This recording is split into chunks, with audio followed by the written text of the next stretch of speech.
Welcome to Madurai spice box. இது வரைக்கும் நம்ம சேனலை சப்ஸ்கிரைப் பண்ணாதவங்க சப்ஸ்கிரைப் பண்ணிக்கோங்க.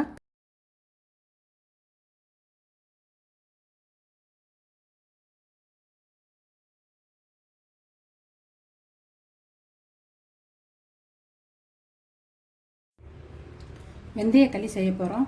அதுக்கு தேவையான பொருட்கள்: இந்த டம்ளர் 2 டம்ளர் அரிசி, இட்லி அரிசி, புழுங்கல் அரிசி எடுத்து நேற்று நைட்டே ஊற வச்சாச்சு. இதுலேயே 1/4 டம்ளர் வெந்தயம், ஒரு 2 டீஸ்பூன் உளுந்து எடுத்து அதையும் ஊற வச்சாச்சு. இந்த அரிசி, வெந்தயம் நல்லா ஊறணும். அப்போ தான் நல்லா மிக்சியில் அரைக்கும்போது நல்லா அரைப்படும். அதுக்கு தேவையான அளவு உப்பு, மாவுக்கு தேவையான அளவு உப்பு எடுத்துக்கிடுவோம். பனங்கருப்பட்டி, நல்லெண்ணெய். இப்போ மாவை அரைச்சிட்டு வந்துடுவோம். மிக்சி ஜாரில் தான் அரைக்க போகிறோம். கிரைண்டர்லேயும் அரைச்சிக்கலாம். நான் கொஞ்சமாக இருக்கிறனால மிக்சி ஜாரில் அரைக்கிறேன். ஃபஸ்ட்டு உளுந்து வெந்தயத்தையும் அரைச்சிக்கிடுவோம். அரைச்சி எடுத்துகிட்டு அதுக்கப்புறம் அரிசி அரைச்சி எடுத்துக்கிடுவோம்.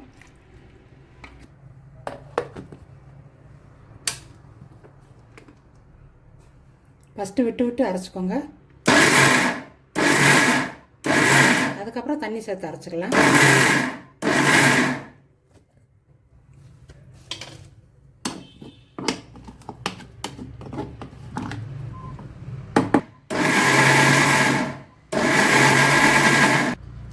ஃபஸ்ட்டு தண்ணி சேர்க்காம தான் அரைச்சோம். உளுந்தும் வெந்தயமும் அரைப்பட்டுருச்சு. இப்போ நம்ம அந்த வெந்தயம் ஊற வச்ச தண்ணியவே கொஞ்சம் கொஞ்சமாக சேர்த்து அரைச்சிக்கிடுவோம்.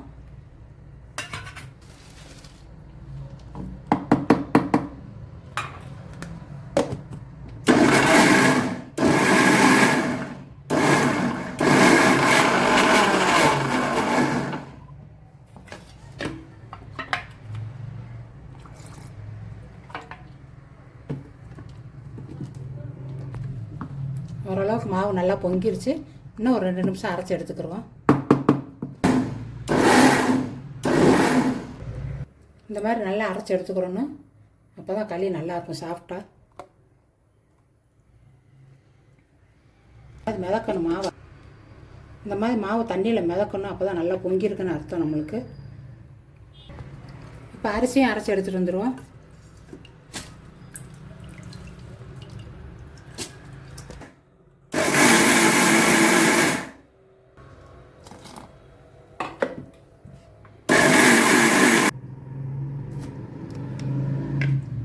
இப்போ அரிசி மாவும் அரைச்சாச்சு நல்லா நைஸாக. அரிசி மாவை இந்த வெந்தய மாவோடையே சேர்த்துக்குருவோம்.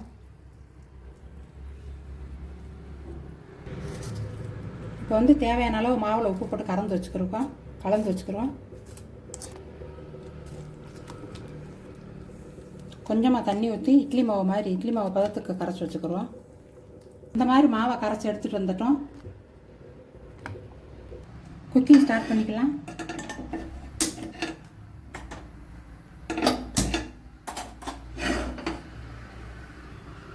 களி கிண்டுறதுக்கு இந்த மாதிரி கனமான பாத்திரம் தான் யூஸ் பண்ணணும். அப்போ தான் அடியில் ஒட்டாமல் வரும் நல்லா. நான் இப்போ இதில் களிக்கு 3 டம்ளர் தண்ணி ஊற்ற போகிறேன். சுடு தண்ணி சூடு பண்ணி அதுக்கப்புறம் தான் மாவை ஊற்றணும். அதில்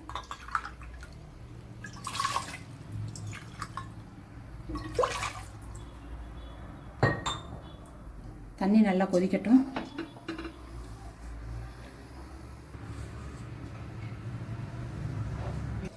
இப்போ தண்ணி கொதிச்சிருச்சு. பாதி தண்ணி எடுத்து வச்சுக்கிறோம். தேவைப்பட்டால் சேர்த்துக்கலாம். ஒரு டம்ளர் வரைக்கும் எடுத்தாச்சு. இப்போ மாவை கலந்துக்கிறோம்.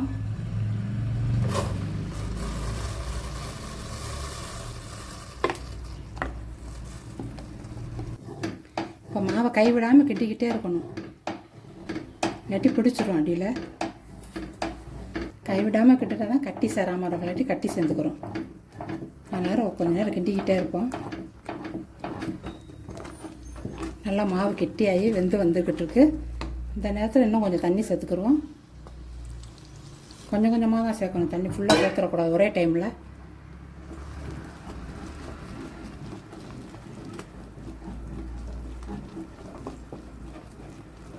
இந்த மாதிரி கொஞ்சம் கொஞ்சமாக தண்ணி சேர்த்துக்கிட்டா தான் களி நல்லா சாஃப்டாக வரும். ஒரே டைமில் சேர்க்காம கொஞ்சம் கொஞ்சமாக தண்ணியை சூடு பண்ணி வச்சுக்கிட்டு கொஞ்சம் கொஞ்சமாக சேர்க்கணும்.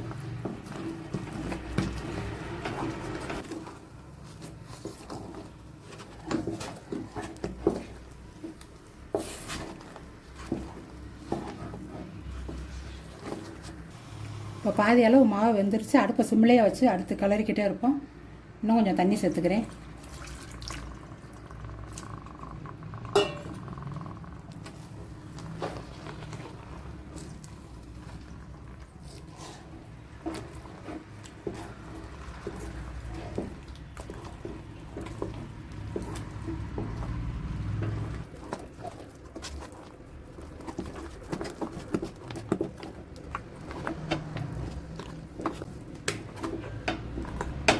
இந்த மாதிரி கொஞ்சம் கொஞ்சமாக தண்ணி சேர்த்துக்கிட்டும் போது நம்மளுக்கு களி கட்டிப்படாது. உருண்டை இல்லாமல் நல்லா ஒரே மாதிரி வந்துடும்.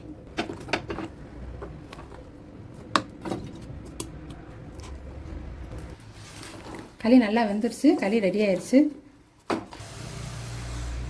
இந்த மாதிரி தண்ணியை தொட்டு தொட்டு பாருங்கள். கையில் ஒட்டாமல் வரும். ஒட்டாமல் வந்தால் களி வெந்துருச்சுன்னு அர்த்தம். இறக்கிடலாம் அடுப்பை.